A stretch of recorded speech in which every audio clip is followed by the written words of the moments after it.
Okay, welcome to the Chappaqua Central School District Board of Education meeting for Wednesday, May 7th. The board's been in executive session, so can I have a motion to reopen the public meeting at 7:08, please? I'll move. Second. All in favor? Aye. Please stand for the pledge. I pledge allegiance.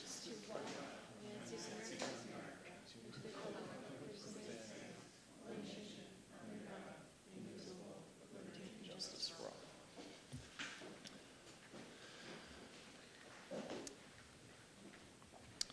Okay, so President's report, as is my usual style, we haven't met in a while, so I have like quite a list of things to show appreciation for, as I do at every meeting.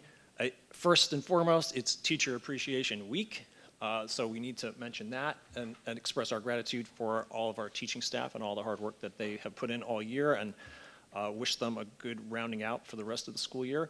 It's also Nurses Day, if I'm not mistaken, and so thank you to all the nursing staff who take care of the bumps and bruises that inevitably come up during the school day, taking care of our kids. And then since we met last, there's also been a whole bunch of different awards that have happened, so just wanted to acknowledge and express gratitude for the hard work of all of our students across a whole number of things, and there's way too many to mention, but we have Northwell Health, Presidential Junior Leadership Council members who've been named. We have Greeley Math Team placing first in the county. We have a student that's been admitted into this Design Automation Fellows program. I think Dr. Ackerman is going to mention Regeneron scholars, and an enormous list of winter athletes who are recognized at the end of the winter sports season. So just wanted to give a shout out to all those students across all these different things, academic and non-academic, that are, just make this community so outstanding. On the agenda tonight, we have to do what's called the budget hearing, so that it can go up for a vote here in a couple of weeks. And there will be a public comment just on that one topic, separate from our normal public comment period. Then we've got several policies and recommendations to go back and look at some policies that we'll be talking about tonight. And that pretty much covers it.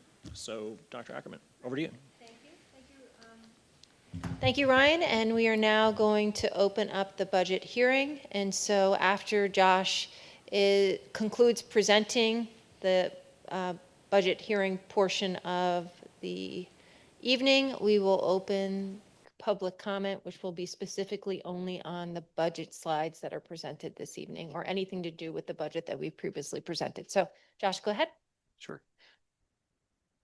So the district's proposed budget is $144,392,025. This is an increase of $3,644,287, which is within the tax cap. This is a 2.59% budget to budget increase with a tax levy increase of 2.31%. You could see here that we have broken out our expenditures by categories, and you could see the increase is primarily in our debt service, which is offset by our capital transfer as we bring on more debt to work on our capital projects from our previous bond. We have lowered our capital transfer, so that remains a tax neutral portion, and our salaries and benefits increasing between 2% and 3%. Here you could see how our salaries and benefits are increasing by 2.87%, and all other categories are below the inflation rate of 1.89%. And that includes everything, including fuel, including supplies, and our technology.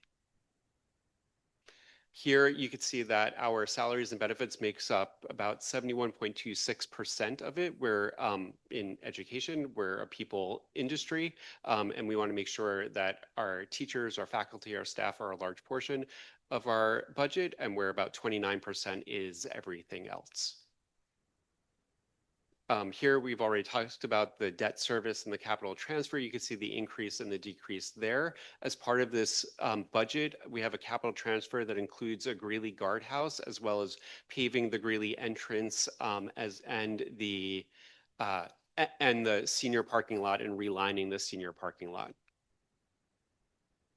On the revenue side, our property taxes increasing by 2.31%. We're actually showing an increase in state aid next year of 5.48%. We're decreasing our reliance on fund balance and have some shifts in the smaller categories. Our school district is predominantly reliant on our tax base. 86.26% of our budget is made up of property taxes, with the rest of it, that 13 and change percent, made up of all of other sources. As part of the property tax cap, we had a growth rate of 5.3% and some exclusions. This allowed our growth to be slightly above the 2% limit, to be at 2.31%. And our average of the last 8 years was 1.95%. This has resulted in a significantly less than 2.31% on the actual estimated tax increases due to growth in housing in both Newcastle and in the town of Mount Pleasant. The estimated current increase is 0.94% on the tax bill in the town of Newcastle and 1.35% on the tax bill in the town of Mount Pleasant. And you could see here that our recent budget to budget increases, this tax increase is slightly above the median, but it's well within the limits between that 1% to 3% of recent budget to budget increases. And here we have our budget notice. The budget notice includes everything that we have just discussed about the budget. It also includes information about the contingency budget, which would be a 0.59% increase, or it would be about a $2.8 million reduction of the current budget. Would be that. We also have the estimated STAR tax savings for those eligible for 25-26 was just released, and that would be $1,677 as a maximum. The contingency budget. So on 5/20, if we receive 50% plus one vote, the budget is adopted. If we don't receive those votes, the board can adopt the contingency budget, which is a $2.8 million reduction. And those are prescribed reductions in specific areas, including equipment and supplies and non-essential items.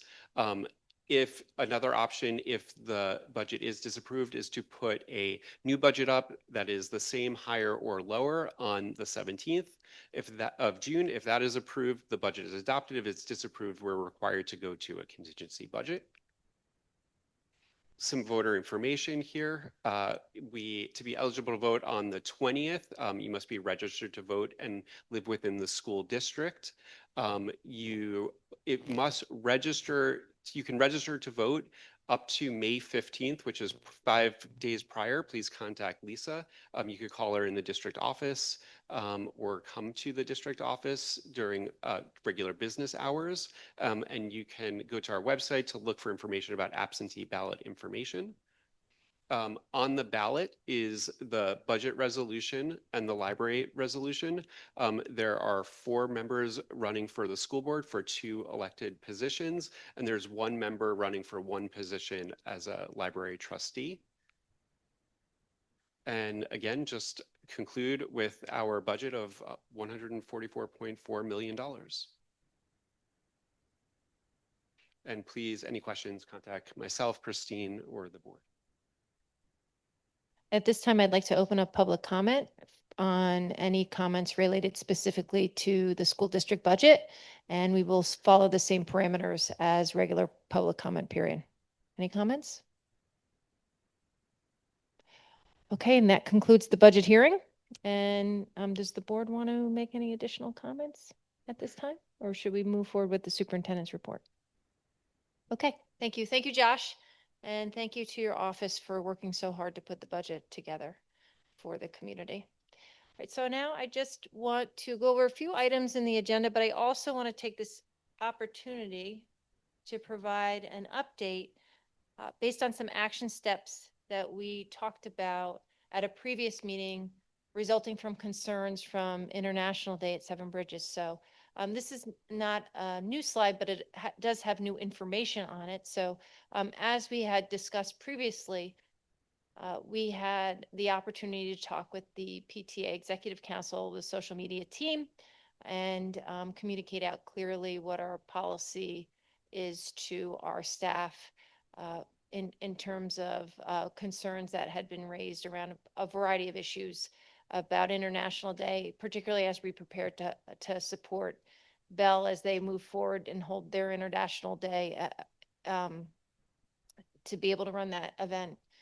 successfully. We had administrator professional development where we worked with the AJC and we worked on the Council of American Islamic Relations with our leadership team to talk about anti-Semitism and Islamophobia. And then we, as the community knows, we had an attorney review what happened at Seven Bridges and make recommendations to the board and to the administration on how to move forward based on his investigation.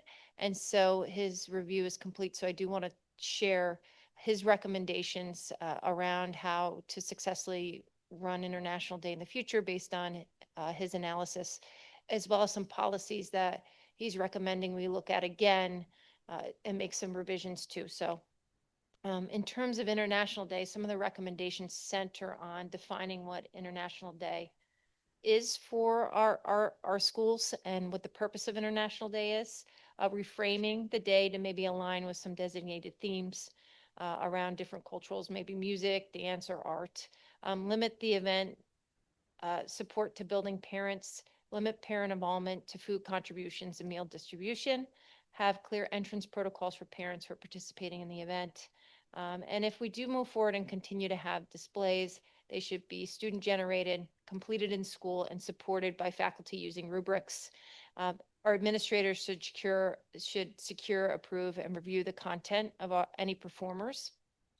And our district administrators should review all social media posts. So that's based on his review of all the information that he was presented regarding the Seven Bridges International Day. So this is how he's recommending or some considerations we should have moving forward. He also shared with us that it would behoove us, which I also fully support, adjusting policy 4060 and 5105 that would allow for multiple individuals to review presentation materials rather than just having that solely rest with the building principal. And then also potentially revising policy 7025, which really addresses how adults should behave in our spaces, and then what happens in our spaces when adults aren't aligned with our expectation. Like, what are some guidelines that we would be following as a school district to address that? And so those are the recommendations that we received today from the attorney. And so we should talk about those moving forward as we plan for the next school year. Okay. All right. So now I'd like Adam to talk about our Regeneron scholars because they are also on the agenda tonight. Yeah, so this is great news. News that has been shared, but what hadn't been shared is that the award actually came with some money in the form of a scholarship for the students, but also the district received some money. So there's money that these three students, Sarah, Nora, and Meadow, won $2,000 per student, which actually goes to the, you'll be accepting it as a gift. In 5.3, it'll go to the science research kind of department, so they can spend it on supplies, materials, equipment, things for the students. And then, like I said, the students also actually, because of their award, they get a small scholarship. Maybe it's not so small, a scholarship from Regeneron as well. So congratulations to the science research students. And you'll see that, like I said, on the agenda 5.3. Thank you, Adam. And just, we have a lot of upcoming events.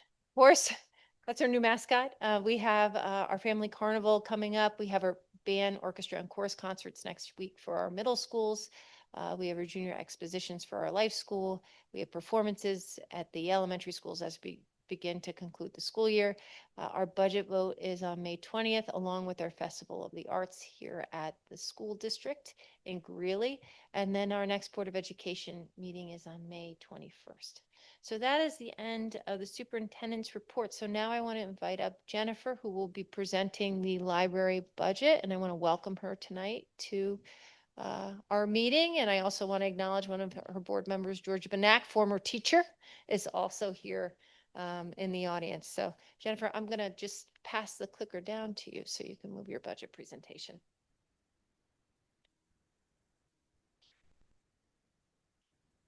Well, first of all, thank you so much for giving me the opportunity to speak.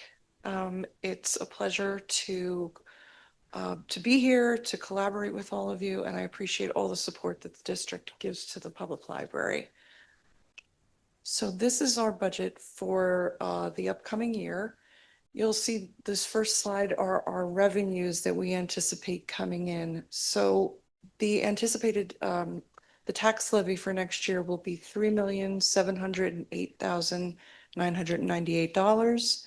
On top of that, we've got some operating income, a little over 13,000, and that includes things such as lost materials, overdue items, and sometimes gallery commissions, which don't happen very often, but they do occur sometimes. We typically get about $5,000 in library aid. Sometimes it's a little more. Rarely is it a little less than that. But so that's why that number is pretty much has been slightly increased from the previous budget.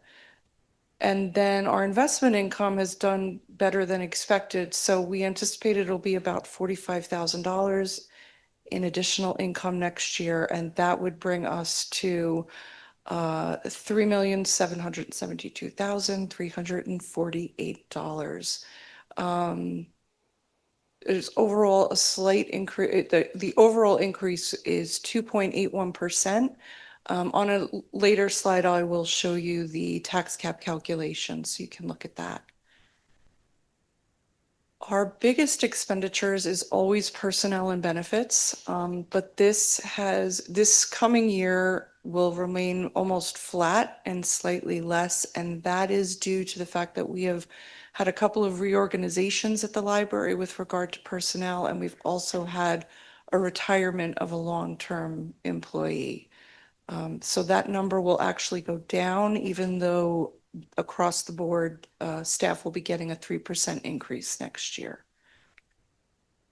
And our other expenditures are materials and operating expenses, such as building maintenance and repair, IT, postage, printing, telephone, water, insurance, fuel, electricity, so on and so forth.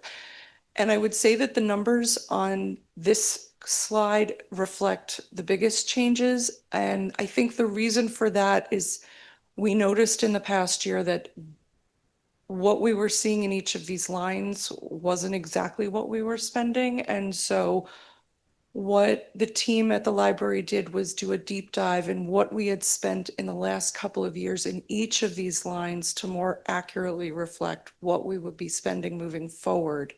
But if you'll notice, it's still a slight decrease from the previous year. And the other thing I'd like to point out on this slide is at the bottom where it says capital reserve, we are going to put aside almost $60,000. We do have an aging building that needs to have a lot of things addressed in it over the course of the next several years. We're slowly beginning to work on that and chip away at that. But I just want to point that out, that we are trying to squirrel away some money as much as we can in anticipation of those items that will be coming up. And this slide is the tax cap calculation, which is fairly simple, thankfully for me. But that is how we got to the number of $3,708,998. And that is pretty much our budget in a nutshell. So I just want to say thank you again and see if there's any questions from anyone. Okay. Does anybody have any questions? No. you could bake in a roll forward for next year. My kids owe a lot of overdue, so that'll be coming your way in the next couple of weeks. Thank you. Just gonna have to cobble it together. Thank you in advance. I do have a serious question though. The money, are you going to like do all of those projects at once? Is that why you're saving the money, or you have like a priority list where you'll attack one first? That's a great question, and thank you for asking that. We did have a full building assessment done last year, and we have a number of items, and they're broken down into 3 different lists: high priority, medium priority, and things that can happen whenever. So we're going to tackle them the best we can with the money that we have. There's probably going to come a point where we need to Sure. investigate doing a bond, but I will share that information as it becomes available. But if people want more details on that, I'm happy to share. You can call me at the library anytime, just come visit me.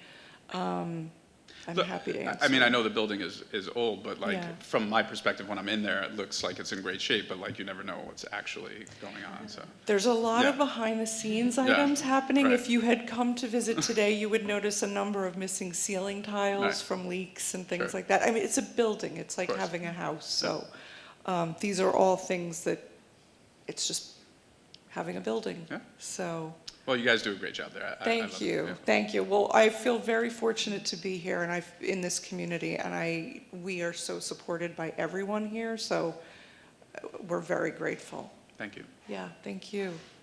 Anybody else? Also, just, Matt, you wouldn't have known, but Ryan and I are probably sitting here going, we had a facilities meeting at the, was it last week or the week before? And so we're going to go over that during committee, because they came and presented to the facilities committee. At high, medium, low, we got all the details you could possibly want. Okay. Thank you, Jennifer. Thanks so much. Thank you for coming. Yeah, well, that's the end of the superintendent report, so we can take off the presentation, so, thank you. Okay, so now it's time for committee reports. Who has a committee they would like to report on? Hillary? I mean, policy met, but we're gonna discuss all of the policies, so I'm gonna punt my, and Kelly, we'll do them when we get to the actual policies. Okay, Alyssa? Couple of things. We had the CSF event a week ago now, last week, I'm losing track, at Goose Feathers, which was very successful. So I just want to say congratulations to the CSF and thank them for all of their hard work. We had our last wellness committee meeting yesterday, or 2 days ago. Like I said, I'm losing track, 2 days ago. And where we went over everything that we did this year and accomplished and worked over some of our goals for next year. So that was a really positive meeting, and we look forward to bringing you more exciting things next year. Matt, what do you got? Okay. Kaylee? Do Mine you have is- another one besides facilities, or no? No, and then I have policy, but we're going to talk about that when we do Later, the yeah. policy reading. So, so then in the facility meeting, I'll start. We had Jennifer come and George and explain in great detail what some of their facilities needs are going to be. And this is a go-forward, multi-year thing to be talking about with them, but we should expect to need to collaborate with them on a number of issues for which, you know, they're going to do what they can with the budget they've got, but they're going to need to get creative with us. And they expressed the desire to partner with us in a way that makes sense to figure out how to respond to some of their bigger ticket items that they're going to need to resolve in the coming years. So that'll be something for the next board to take up in talking in more detail with them. In addition to that part of the meeting, we also had the typical rundown of everything with regard to the capital projects, updates on things. And Josh did a great job of showing us how we're doing well at meeting the deadlines that we have been scheduled for the whole range of things that we've been talking about with the capital projects. So that's everything from the roofs to the HVACs to the baseball field, the athletic pavilion, the J Bridge, the tennis court lights, auditorium, and on and on and on. Things are looking generally pretty good, was my assessment. Do you agree with that, Josh? Yep. And, you know, looking forward to seeing all these things come to fruition in time for the start of the next school year. What did I miss, Kaylee? No, I think you did great. I think one thing that I would ask Josh to explain is why we would be partnering up with the library in the process of, it's not because we are not approving anything, but there's a reason for that.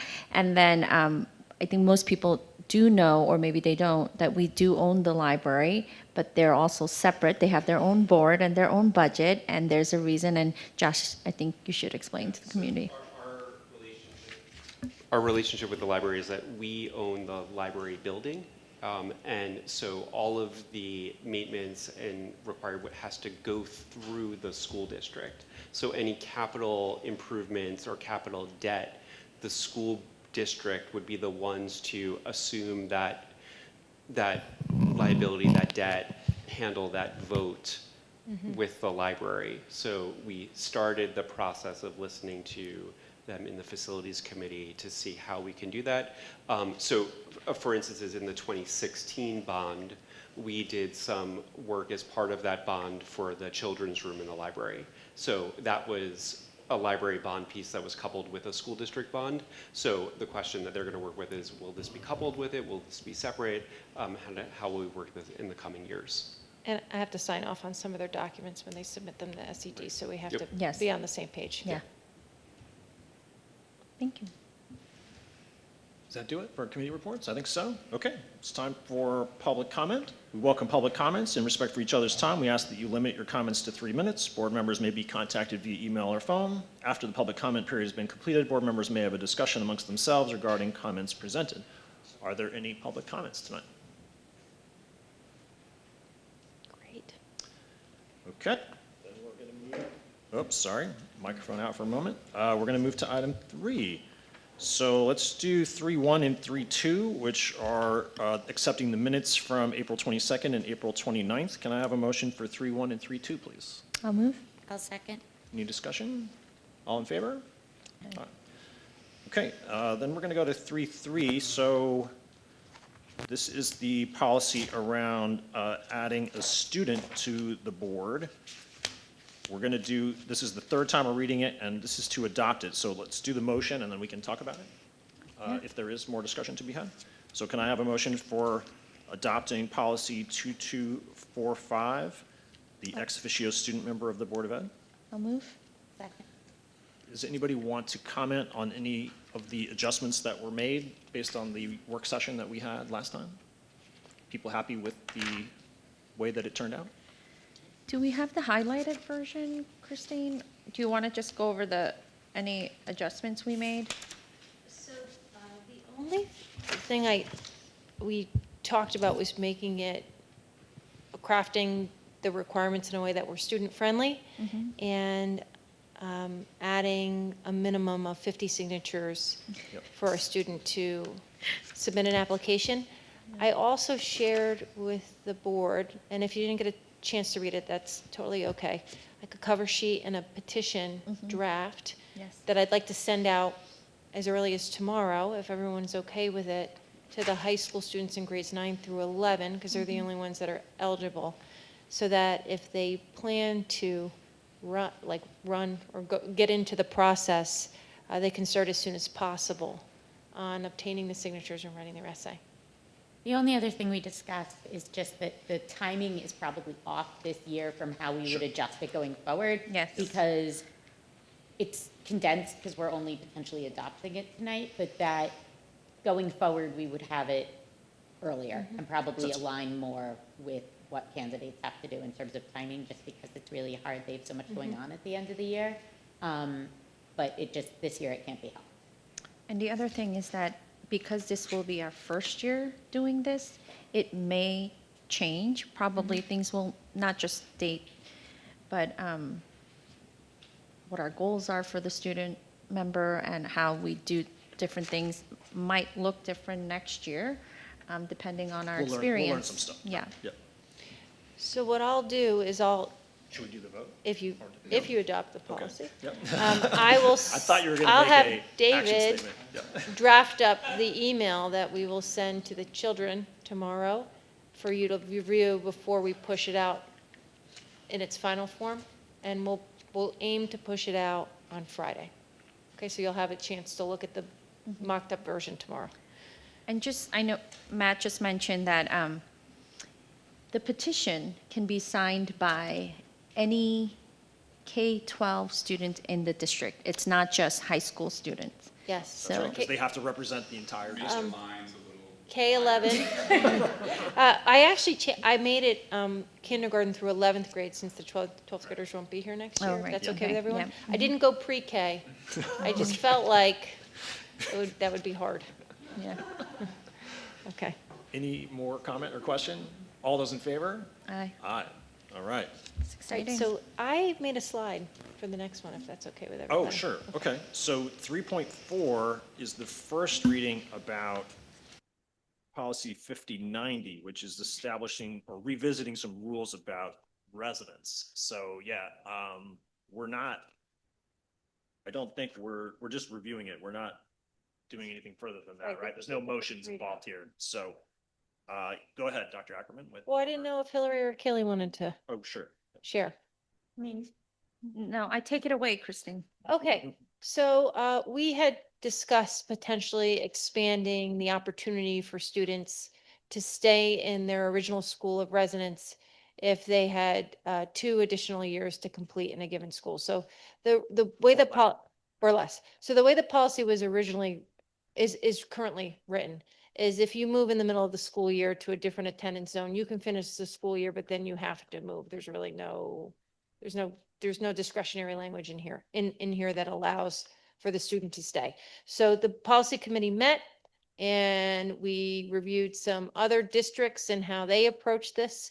And so we crafted something that we thought might work for us, but the reason it's a first reading is because we want to allow an opportunity for feedback. So I'll just share like the highlight of it. So students must attend schools in the attendance zone where they reside. And if they move during the year, they can either move to the new school year or they complete the year in the original school, but their parents are responsible for transportation. Now, this is the new part. The superintendent may grant a request for a student to remain in their original elementary or middle school if their family moves to a new attendance zone within the district, provided the student has been enrolled in the original school and has 2 or fewer academic years remaining, and that the continuous enrollment does not require the creation of an additional class section in the initial or any subsequent year, and the policy will be applied individually to each child in the household. Such permission does not include transportation privileges, and parents or guardians may submit their request in writing to the superintendent of schools. So that is the adjusted language that we'd like to talk about or see. You're welcoming comment from the public. Yeah. About, yeah, of course, right? Yeah. Yeah, and just to be clear, it's moving within the district. This is not moving out of the district. Like this Right. applies to families who, may switch elementary or middle, so obviously by high school it's relevant. Matt or Alyssa or Ryan, what do you guys think? No, I mean, I appreciate the added flexibility to the policy. I think it was something that was needed and just, and I think this language ensures that we protect ourselves in case there's a over-enrollment issue in one of the buildings, but I think it allows for the flexibility for people moving inside of the district as long as they're willing to transport their children where they want to go to maintain that school that they've been at. The 2 years or less makes sense to me also.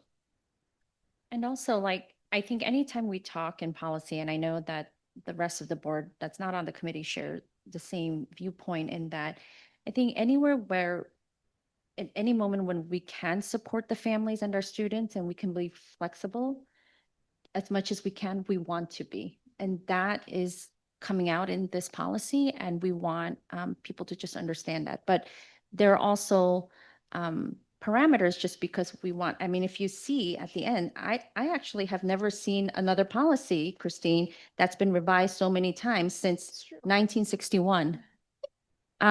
So, and you could kind of imagine all the reasons why it was revised, maybe more leniency, then taken away because maybe it was abused, and then getting back to it. And so, But I just want people to understand that when we create policy, it's to really support our students and families and not to be restrictive and to penalize anybody, but where we can, this is what we want to do. It's not always going to work out because if you notice, if section numbers allow, so which means, okay, great, I could stay this year, but guess what? Next year, you're now more into the school. If you're in second grade, you could, okay, it works and you stay in third grade. What happens in fourth grade, all of a sudden there's an influx and your child now has to move only having one more year, whereas last year it would have been 2 years. So that's a consideration and that's something that the family and the have to talk about with their child, and make a decision. But again, we're trying to be flexible because we understand different life stuff happens. And so, but again, we have to be able, we can't just think about one family, we have to think about all families. So I just wanted to say that. Great. So if we receive some community feedback, we can revisit it, and if not, then if it's okay with everyone in the policy committee, I'll put this on the 21st for a second reading and possible adoption. Okay, Yeah, let's see what comes in, but yeah. thank sounds you. good. I recommend 4.1 instructional as presented. I'll move 4.1. Can I have a second? Second. Any discussion? All those in favor? Aye. I recommend 4.2 non-instructional as presented. Can I have a motion for 4.2, please? Any discussion on this one? All in favor?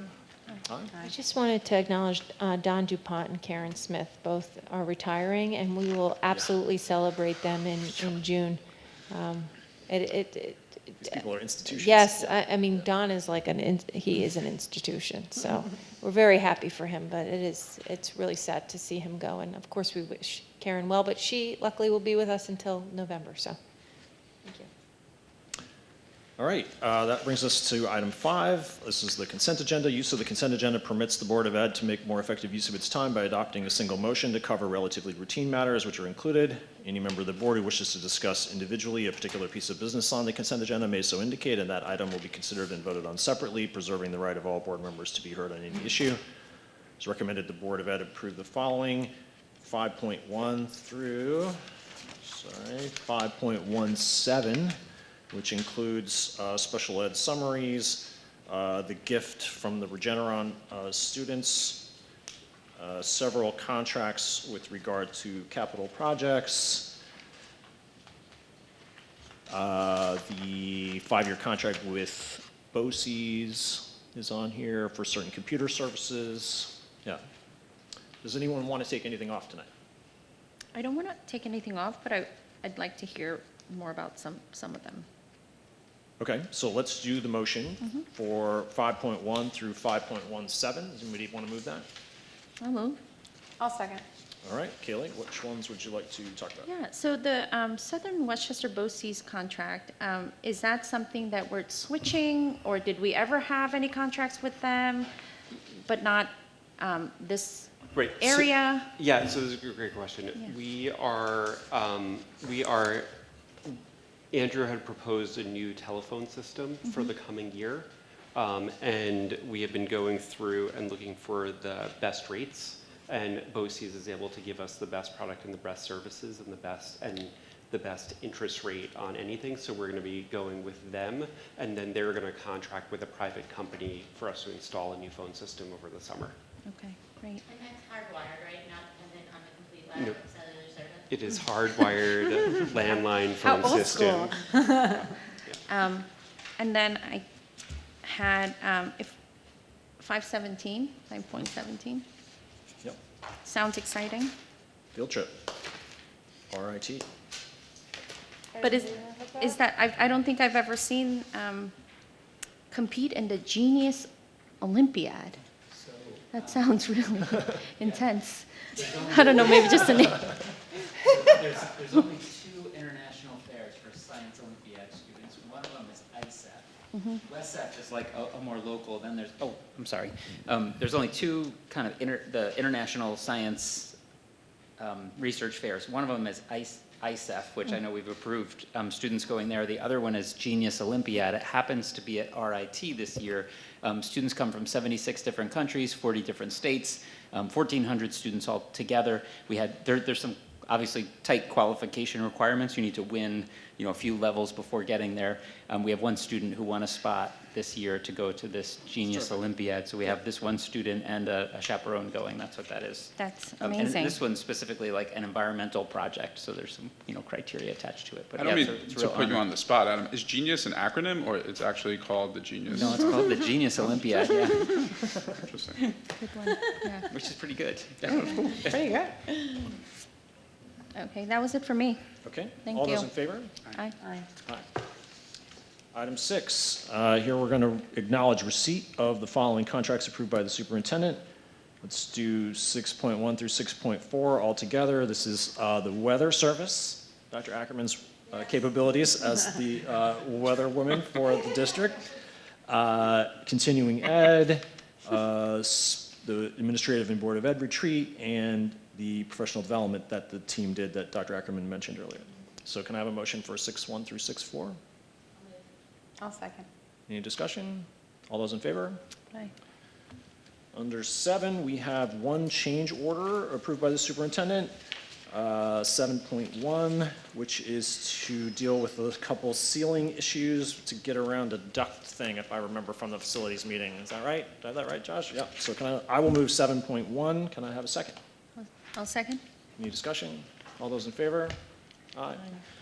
Nothing in 8, which leaves us with the notice of future meetings. So first off, we have the vote, May 20th, 7 a.m. to 9 in the gym, as usual. Our next meeting together here, May 21st at 7. We're going to start with the teacher recognition at 4:30 in the courtyard and then move in here for the public meeting.